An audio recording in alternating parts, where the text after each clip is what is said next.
So lay down your hurt, lay down your heart, come as you are.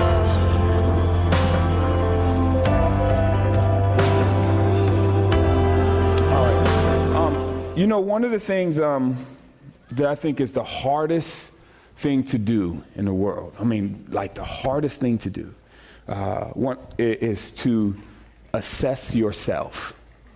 You know, when to look at yourself and to be able to assess where you are in certain areas in life and things, in spiritually, emotionally, just different things. Let me give you an example. We're as a team, my staff, I want us always to be reading something together.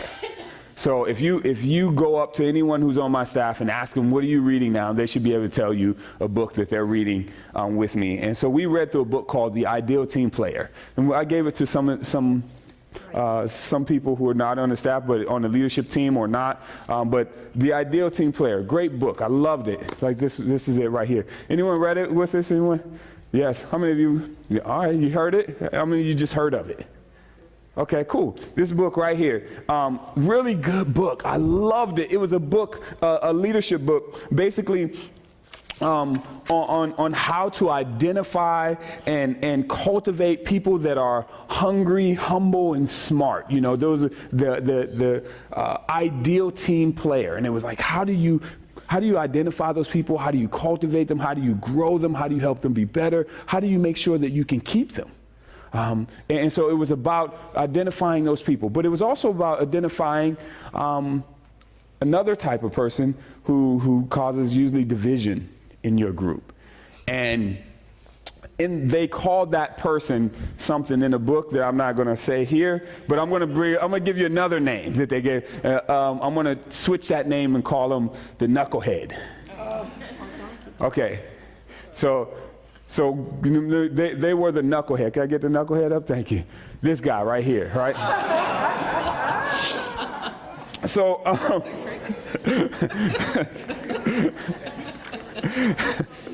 so in that, what was happening is that they also wanted to identify with what they would call, what I would call the Knuckle-head, and these are the ones and the problems that they would cause in your team.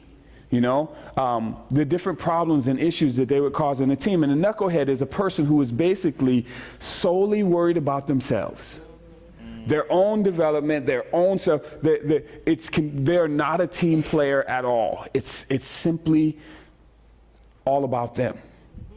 And so in there, they're about how to identify the knucklehead, how to deal with it, maybe rehabilitate the knucklehead. And if the knucklehead will not be rehabilitated, then guess what? Then we had to figure out how to get rid of them, you know? And so I wanted to read this with the team just so that we can understand different leadership styles, how to rehabilitate, how to do certain things. And it was great. We loved it. There was only one problem I had with this book. One problem I had with that. How do you know as the leader that you're not the knucklehead? You know? And they actually ask in the book, they tell stories, because this was a team of people, and it was a leadership team of like 3 people, and they were like, man, how do we know we're not the knucklehead? And then they looked at each other, and Dana's on my team and said, Dana, you're not the knucklehead. Dana said, Chris, you're not the knucklehead. And we said, oh, okay, I guess we're not knuckleheads. And that was it. But how do they really know they're not the knucklehead? Do you know what I mean?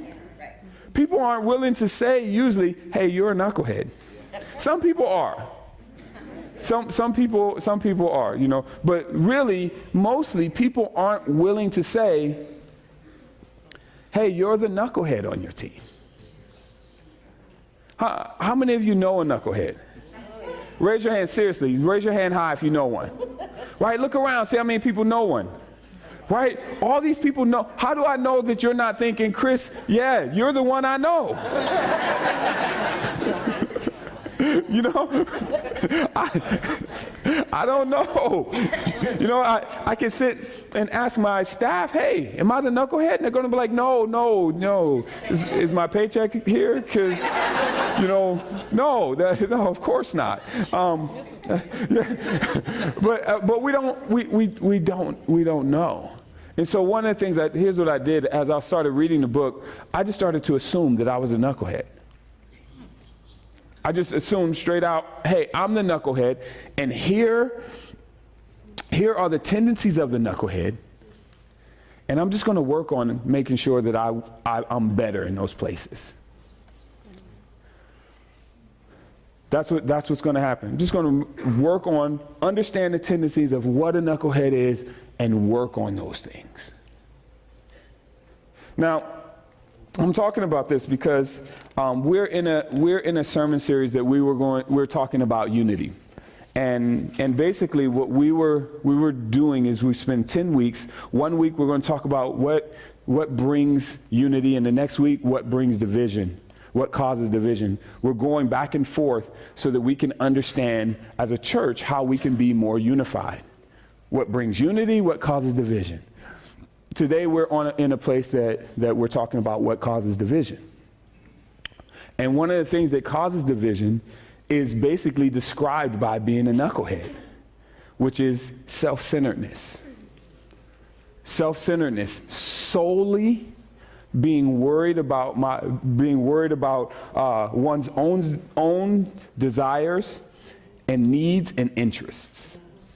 That's what self-centeredness is, solely being worried about my stuff. And that would, in the book, that's basically described as that knucklehead. Now the question is, in that, we look out and now you're understanding that, how many of you know self-centered people? Seriously, if you know, raise your hand. I need to know, is it all of us who know some self-centered people? Yes. All right. How many of you? Yes, we all know. How do you know the self-centered person is not you? Yeah. But hold on, I said, how many of you know the self-centered people? Everybody raise their hand. How do you know it's not me? 3 people like, hey, yeah, that's me. But the truth is how do you know you're not that person? Most of the time, it's hard to assess ourselves. I know this. I know God says it's not good. Philippians chapter 2. Verse 1, starting at verse 1. Flip to that with me so we can read. Philippians chapter 2. Starting at verse 1, we're going to go through verse 8. When you're there, don't start reading yet. Look up so that we can get it in unity. Philippians chapter 2. If you don't have a Bible, there should be a Bible. Kenneth, can you hand him one of those Bibles in there? There should be a Bible underneath the chair in front of you, or the one you're sitting in, and you can turn that to page 1179. Even though we put it up here, it's always good to turn to it, because then you get to feel how far it is in your Bible, whether it's in the back, whether it's in the front. Then it becomes easier over time. So always try to flip, even if it's in the Bible in the chair. Amen. Philippians chapter 2. When you get there, look up here so we can read together. Francine, there's a seat right back there where Alice and them are over there, just in case. Okay. All right, you ready? Yes. All right. Here's how it starts. Therefore, Paul is talking to the Philippian church. Therefore, if you have any encouragement from being united with Christ, if any comfort from his love, if any common sharing in the Spirit, if any tenderness and compassion, then make my joy complete by being like-minded, having the same love, being one in spirit and of one mind. Do nothing out of selfish ambition or vain conceit. Rather, in humility, value others above yourself, not looking to your own interest. This is where he's talking about the self-centeredness. Don't be self-centered, but each of you to the interest of others. In relationship with one another, have the same mindset as Christ, who being in the very nature of God did not consider equality with God something to be used to his own advantage. Rather, he made himself nothing by taking the very nature of a servant, being made in human likeness and being found in appearance as a man. He humbled himself by becoming obedient to death, even death on the cross. And this is where he's saying, your Lord and Savior was not self-centered. Instead, he gave himself for you. He's like, follow in his footsteps. Self-centeredness, let's get away from that. But the issue, again, is that a lot of times we don't see ourselves as self-centered. Because most of the time what we're doing is we judge ourselves by our intentions and others by their actions. You know? We look at ourselves and we go, okay, here was my intention. We know that because when someone starts talking to us about what happened, something that happened, first thing we want to do is explain and defend where I'm coming from. Because if you understand my intention, then you won't feel that way. That's not true, though. But that's how we do. So here's what I'm going to propose. I need to propose something to us that we need to agree on, all right? I want to talk about self-centeredness and how we can work on that. But we have to all agree that we are self-centered people. Now, it is my opinion that every one of us are self-centered. My opinion. Now, that's just my opinion. I'm not bringing that out of scripture where it says that. That's Chris's opinion. I think all of us are self-centered. That we may be on a scale of self-centeredness, but all of us have it. And to be able to recognize and work on self-centeredness, the first thing we have to do is agree that we are self-centered people. And if we can agree that we're the knuckleheads, then what we can do is we can start to work on it. Not look at other people and go, that person needs to work on it, but we can work on it ourselves. So I'm going to need you to, if we're going to go forward and understand the strategies and the things that knucklehead, self-centered people do that we need to work on, then we all have to agree that that's us first. So can I get some agreement that we're the self-centered people? Yes. Okay, I'm self-centered. All right, if you're with me, I want to hear you say, I'm self-centered.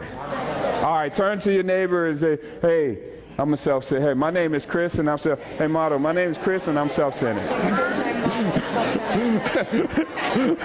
My name.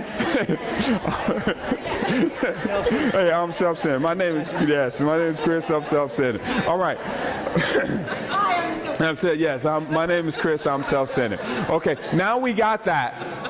Now let's look at what self-centered people do and how we can work on it. Can we do that? Yes. All right. Here, I'm going to give you some things just so that we can recognize, because I think sometimes we don't recognize what it is that's self-centered. Because we're the self-centered person, so we don't recognize that. So we got to start to recognize things and then continue to work on it from there. So I'm going to give us a few things to help us recognize self-centeredness. Sounds good? First way you can recognize self-centeredness is every single time someone brings up or starts telling a story, you're chomping at the bit to tell your story. You know? Someone's like, man, you know what? I was craving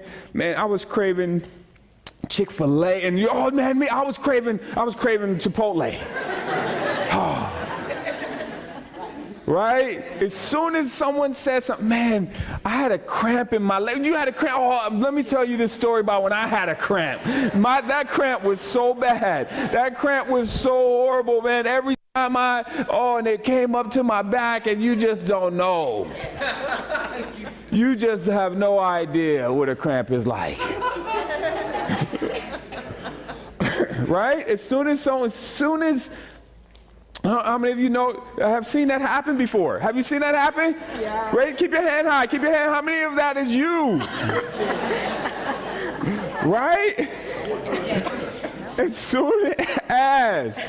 soon as they bring up something, all you're thinking is, let me tell you what I went through. Self-centeredness, man. So what is it how do we fight that? Listening.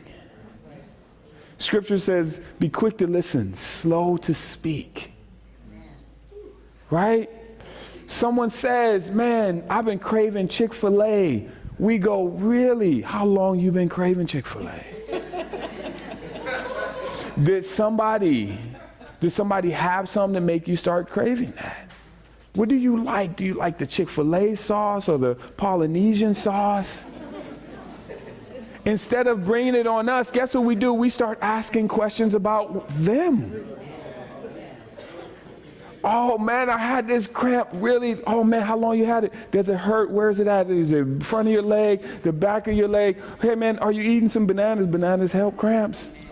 You know, where do you think that came from? Do you have them often? We start talking to people and asking them questions about what they're going through. Not just what I'm going through. Does that make sense? Yes. Listening, we will get rid of a whole lot of self-centeredness and bring unity in the body. Bring unity in the body if we would just listen to one another. Listen. Sometimes I'm in groups and we're talking and somebody starts talking about something that's real. They're like, man, I've been really having a hard time because, you know, I've been feeling alone. Somebody goes, man, me too. And then someone else, me too. And then we're talking, and the person actually who started off, all of a sudden is backed off, and you can see them in an emotional corner where they stop talking because of the self-centeredness that is there. We can work on that. We as the knuckleheads, can I get my picture of knucklehead back up there, man? We as the knuckleheads can work on that. Does that sound like something we can work on? Yes, no? Does that sound like something you need to work on? Yes. Okay, listening. In the same area of listening, also when people start talking about their feelings, someone brings up a feeling of being hurt. No? Someone brings up a feeling of being hurt by me. My immediate thought, sometimes before I speak, I may not speak it, but my immediate thought is how to defend against what they just said. Why? Because you don't know my intention, and I judge myself by my intention and not by my action. So since you don't know my intention, then I need to tell it to you. Because then once I tell you my intention, it'll fix everything. Does it fix anything? Never. Because they're still hurt, regardless of those things. And so instead of looking to defend and explain, listening and trying to understand why they feel the way they feel. Immediately, we're in that place where we want to defend things, where we really need to listen and understand. There's speaking in that place of listening again. Usually when people are listening or they're trying to grab hold of how someone is hurt or how I may have done something wrong, and we want to defend. Sometimes people will say, "No, I'm okay. I admit my mistake. I made a mistake. No one's perfect." But there's a difference between admitting your mistake and owning your mistake. Admitting my mistake, usually I'll admit, hey, I made a mistake, I was this, but that was because, and I got some excuses as to why I did that thing. Oh, but I was wrong though. But I'm really putting it on what happened before or what someone did to me. Amen. Owning my mistake means that I understand that my mistake has repercussions and it causes issues. It damages things that don't get fixed I'm sorry. They don't get fixed by just someone saying, I'm sorry. They have damaging effects. Here's how we can know we can feel some of that self-centeredness in us is that we've done something sometimes that's hurt people and we know that it's hurt, but we want them to get over it really quick. Why are you always bringing that up? Because it still hurts me. Because I'm hurt. And you're a person that I love and hope you love me. So guess what? I want to talk. I want to share my hurt with you. Doesn't mean I'm continuing to condemn you. I'm just hurt. And if we own those mistakes, then we can continue to go, man, I understand why you feel the way you feel. Man, that's messed up. Let me hug you. Let me do, man, something there. That's getting rid of that self-centeredness. Self-centeredness says, I don't want to feel the feeling that comes when you say that, so stop saying that. Stop telling me about your hurt, about your issue, stop telling me. Self-centered.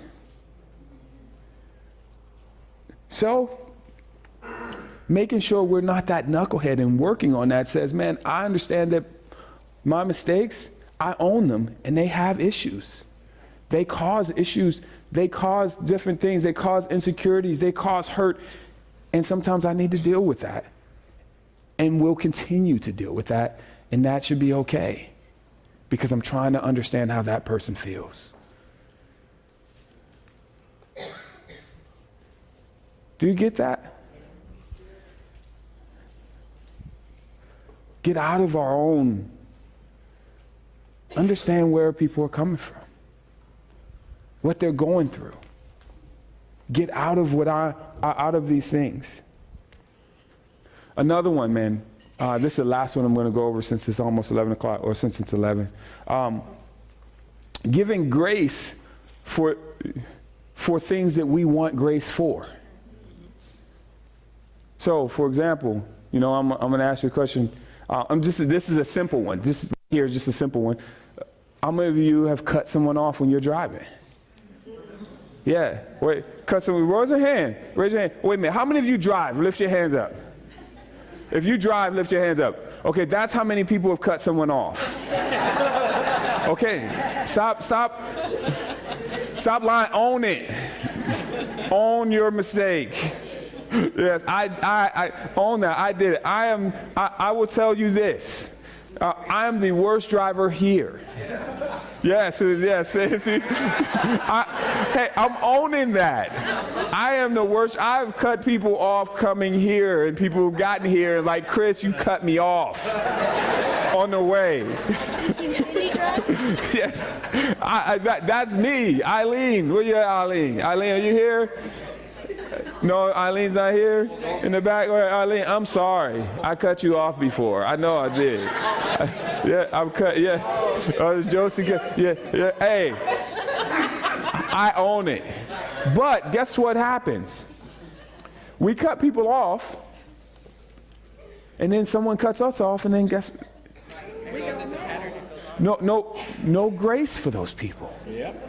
Last service, we were talking about cutting people off, and Victor said, sometimes you have to. I said, that's great, Victor, but when that person cuts you off, do you say, maybe they had to? Right? Maybe they had to. Do we give the same grace that we expect from others? Yes.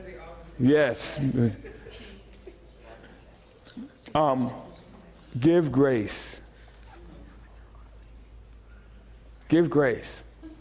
Right? Same thing. We look at what we do and say, man, if I want that same grace.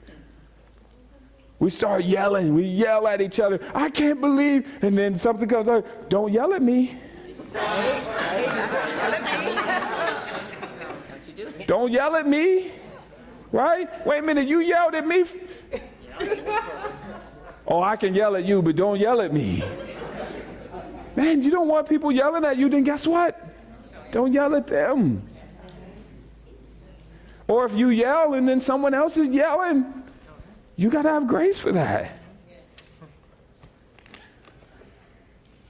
Give grace for the things that and it's not, a lot of times it's hard for us to give grace because we're having apples and oranges. So I come and we need to give grace for the apples and the oranges. In a way, what I'm saying is, Doc will be here, and my thing is you got to make sure all the lights are out. Hey, you guys got to make sure all the lights are out. And then I leave all the doors open when the air conditioning comes. And then Doc says, hey, Chris, oh yeah, cool, that's cool, I'm sorry. Everything good? Yeah. Leave the lights on. Why you got the lights on? See, I want grace for the air conditioning, but not for the lights, because the lights are important to me. Got to have grace, man, for those things. These are the things that are for us knuckleheads that we need to be able to work on if we're going to have unity in the body with one another and families. If we're going to have unity, we have to work on the self-centeredness, and all of us are self-centered. All of us. And if you're sitting here thinking about how someone else needs to hear that sermon, this message, you are exhibiting that self-centeredness right now.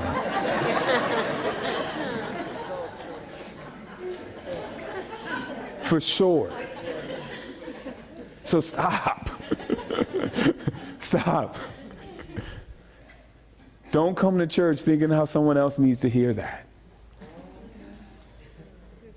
Think about how I need to hear it.